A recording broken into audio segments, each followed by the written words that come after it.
PF 부실 관련해서 오늘도 그렇고 뭐 연일 그 PF 부실 얘기가 좀 나와요. 프로젝트 파이낸싱이라고 해서 여러분들은 일반 부동산을 하시는 분들은 경험하기가 좀 쉽지는 않아요. 흔히 말하는 디벨로퍼, 그러니까 개발을 하시는 분들이 주로 그 부동산 개발하시는 분들이 이제 이용하는 금융기법인데요.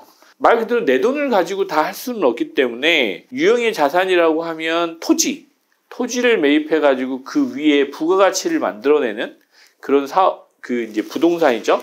뭐 오피스텔을 짓든지 건물을 짓든지 거기에 뭐 물류창고를 짓든지 여러 가지, 최근에 뭐 데이터 센터도 짓고 뭐 이러죠.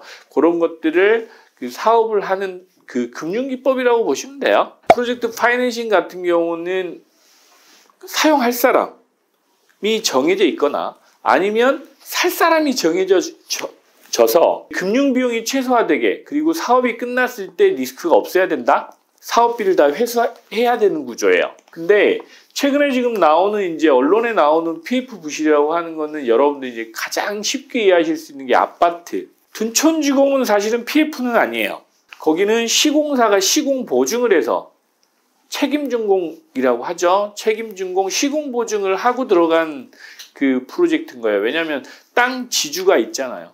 땅 주인은 재건축 조합이기 때문에 그건 그 프로젝트 파이낸싱이라고 표현하지는 않고요. 즉 재건축 사업이라고 표현을 하는데, 이제 둔촌주공 같은 경우는 기존의 공사비나 사업비를 일반 분양분 한 6,000세대 좀 넘는 일반 분양을 해서 거기에서 사업비를 조달하는 방식이에요. 이제 여러분들 뭐 도심 지나 이렇게 다녀보시면 민간 분양이라고 그러죠.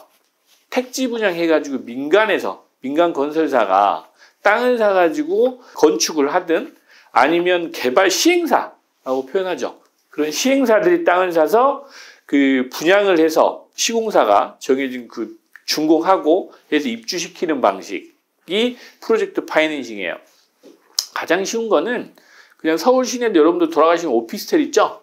오피스텔 여러분들 분양 많이 하잖아요. 그게 대부분 PF예요. 이제 제가 오피스텔을 예로 들은 이유는 뭐냐면, 여러분들이 아시는 PF라고 얘기하는 거는 대부분 아파트를 얘기를 해요. 일반적으로 지금 PF 시장에 뭐 117조? 뭐 100조가 넘는 PF 지금 시장이 있는데, 그 시장이 위험하다라는 언론 기사가 많이 나오잖아요. 거기에는 아파트만 있는 게 아니에요. 오피스텔도 있고, 처음에 말씀드린 뭐 물류창고, 데이터 센터, 뭐 다양한 게 있어요. 경기가 침체되고 또 주택 가격이 떨어지면 아파트 분양도 안 되지만 서울 시내 오피스텔 분양도 안 돼요. 그거만 있나?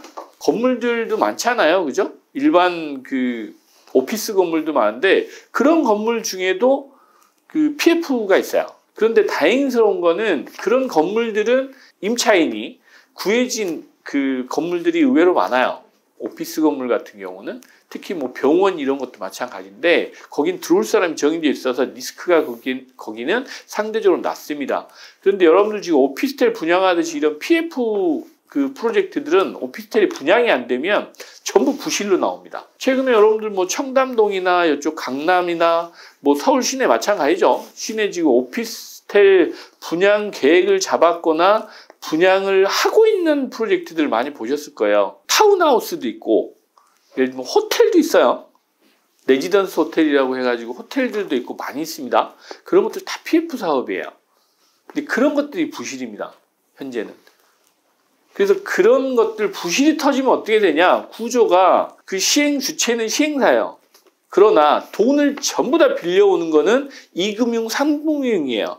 물론 1금융도 있습니다. 1금융도 있는데 2금융, 3금융 중에 지금 최근에 언론에 가장 지금 연체율이 높다는 새마을금고가 있어요. 새마을금고, 저축은행, 그 다음에 그 뭐 이상금융이 또 있죠. 사금융도 있고 거기에 개인 펀드 자금도 들어가 있는 것도 있고, 그런 것들이 예를 들면 부실로 터지면 심각하죠. 왜? 은행권 부실이잖아요.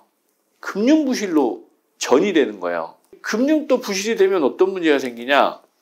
현재 지금 PF 부실 문제가 터지기 시작하면서 금융권에서 PF 사업에 대한 그 신규 사업을 꺼리죠. 그러다 보면 그게 또 어디로 전이 됐냐?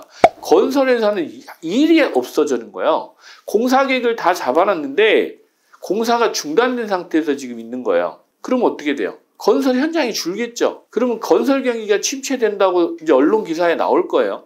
언론 기사에 나오고 그러면 경기 침체가 또 된다는 얘기도 따라서 들어오겠죠.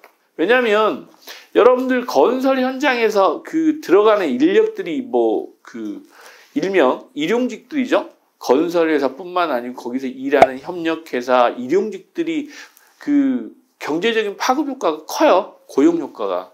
근데 그 사람들 일이 없는 거잖아요. 그게 하나 있고 또 하나는 그 건설 현장에 들어가는 자재죠, 자재. 그 자재들만 수천 가지예요.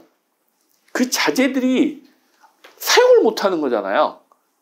왜? 돈을 줘야 사올 수 있는데 공사를 안 하니까 소비가 안 되면 그 제조업들도 침체가 되는 거잖아요. 연쇄적으로 힘들어지는 겁니다. 그래서 건설 이게 업이 파급력이 경제에 미치는 파급력이 크다고 하는 거거든요. 그러다 보니까 지금 이제 정부 입장에서도 조금은 긴장을 좀 하고 있을 거예요. 그게 어디까지 영향을 미칠지. 사실은 근데 정부에서는 1금융, 그것도 1금융이나 준 1금융권, 2금융까지는 파악이 되는데 심지어 새마을금고 막 저축은행 이런 데까지는 현실적으로 파악이 안 돼요. 왜? 저축은행 이런 데는 심사 대상이 아니고 감독 대상이 아니에요. TV 광고에 나오죠? 무슨 OK 저축은행 이렇게 나오는데 거기는 그 금융감독원의 감독 산하에 있지는 않아요. 현실적으로. 근데 그런 데서 빌려준 돈들이 부실로 터지면 어마어마합니다. 예전에 기억하실지 모르는데 2000년대 그 초반에 저축은행 사태가 터진 적이 있어요. 그 부실이 어마어마했어요. 그래가지고 그 저축은행들을 1금융 좀 큰 그 중대형 은행들이 그걸 인수해줬단 말이에요. 거기에도 세금은 들어갔어요. 이제 그런 사태가 또 벌어질 수 있는 리스크가 있어서 지금 정부도 긴장을 하고 있는 거고 계속해서 언론에서 지금 PF 그 부실에 대한 관리를 한다라고 얘기 나오는 것들이 문제가 되는 겁니다. 그러다 보면 어떤 사태가 벌어지냐면 양적 완화라고 표현하죠. 미국 기준으로 보면 돈을 풀어줘야 되는 상황이 벌어져요. 둘째, 금리를 낮춰줘야 됩니다. 거기까지도 영향을 미쳐요. 왜? 100조 이상의 그 PF들이 부실이 생기면 우리나라 정부 예산이 600조잖아요. 20% 가까운 돈이 부실이 생기는 거란 말이에요. 어마어마한 거거든요.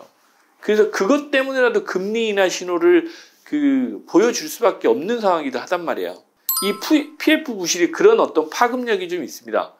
그래서 여러분들이 그거를 이제 보실 때 PF 이 부실이란 기사를 보실 때는 그런 연관된 산업까지도 감안을 하시면서 궁극에는 요즘에 여러분들 가장 관심 있다고 하는 금리 부분도 이렇게 해서 영향을 미치는구나 라고 판단하시면 조금 이해하기가 좀 편하실 거예요.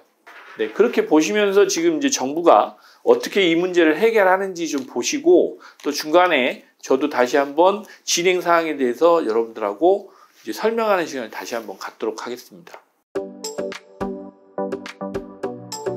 여러분 좋아요, 구독, 알람 설정까지 여러분의 성공 투자를 함께 하겠습니다.